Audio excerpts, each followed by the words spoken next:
Alright, let's do this then. The year is nearly done, and this is my kind of sit down and talk about what the hell just happened to us all in 2020 kind of vlog. It's end of year annual review. I want to talk about how I fared with my 2020 goals and resolutions and that, because I believe in accountability. I'm going to give you my viewpoint and my experiences with the year that I'm sure we will all remember for decades to come. And yeah, just to sum up the crazy year that was 2020, so let's get started.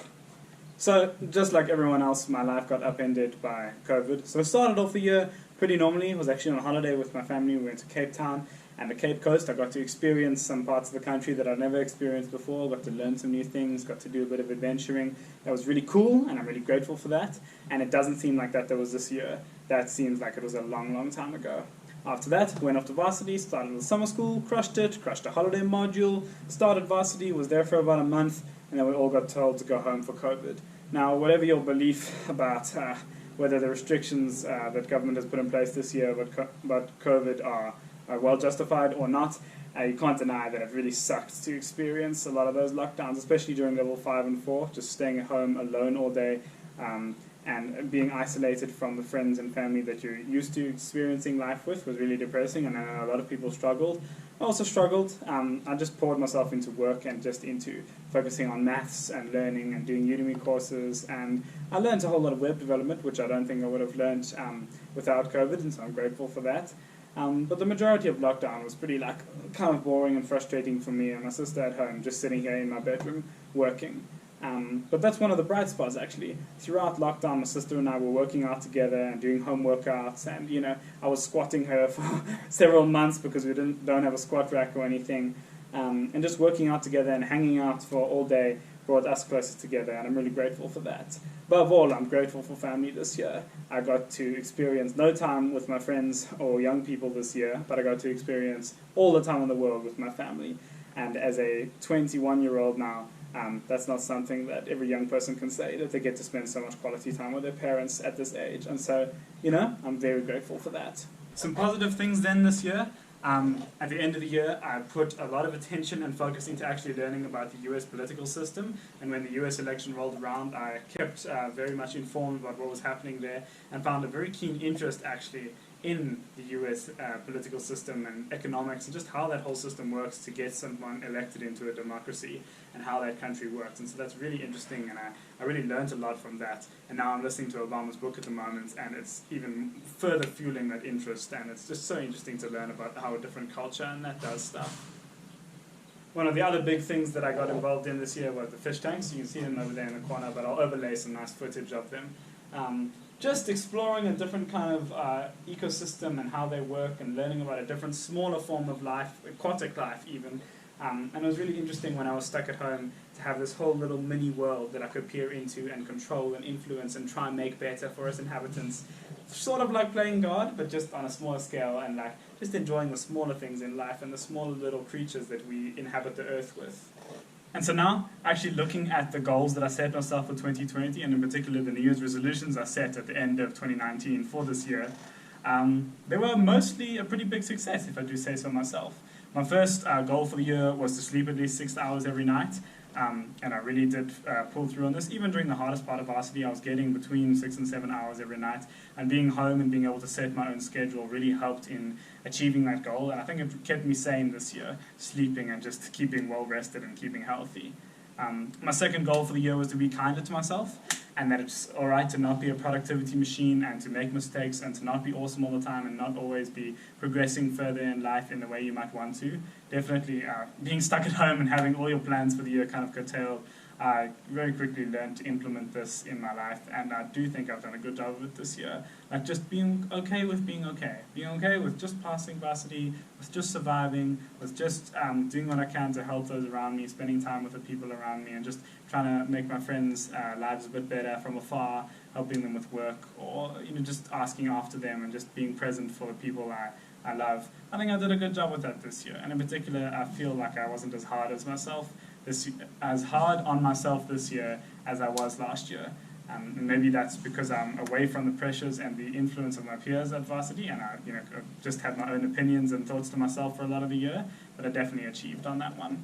My third goal was kind of a mixed bag of success. It was to live more in the moment, and that worrying about the future jobs, future economy, the future of the world, and that steals from today's happiness, and that I should rather be focused on living in the moment. This has been hard with COVID, when all we're thinking about is the future, and the future when we're not stuck at home, and when the future when we don't have to worry about infecting other people, the people that we love, and that just by meeting them and that.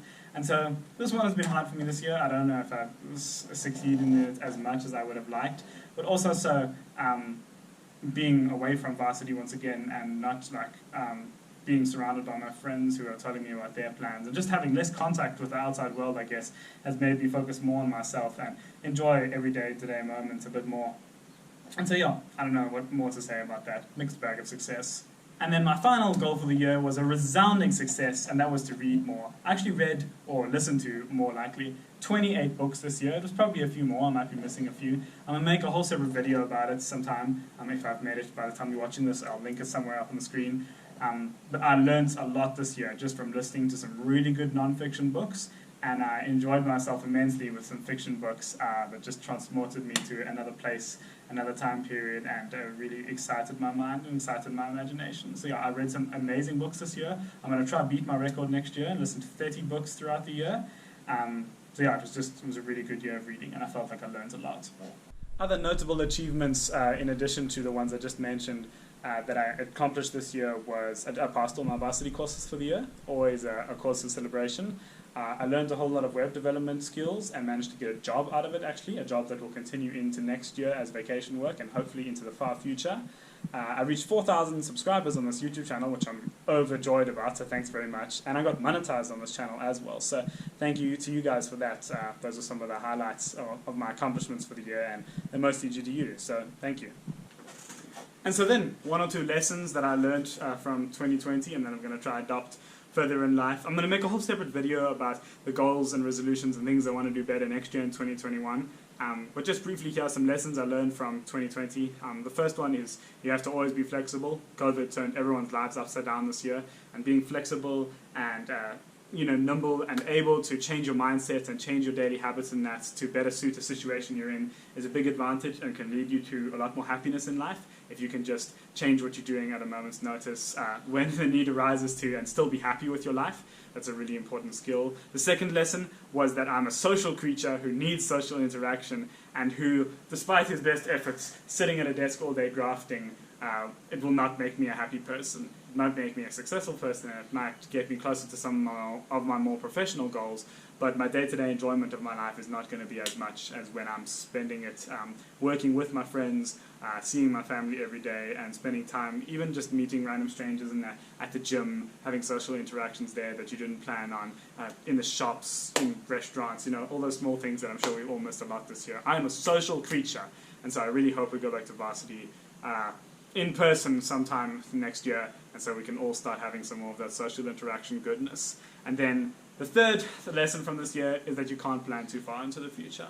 We all have great goals and aspirations for life and things that we want to do, and ideas in our head of the way things are going to go in future, but as this year once again shown, we can't plan too much in the future because life's always going to throw interesting curveballs at you and change your plans up, and so it's important to plan for the future, but also accept the fact that you can never really plan for everything and that you've got to enjoy life as it comes.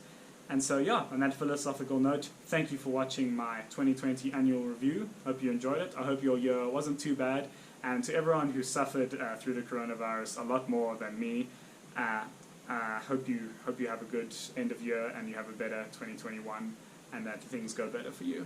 And thank you so much for watching my video. I'll see you in the next one. Next video will be in 2021, and it'll be a goals and aspirations video for the year.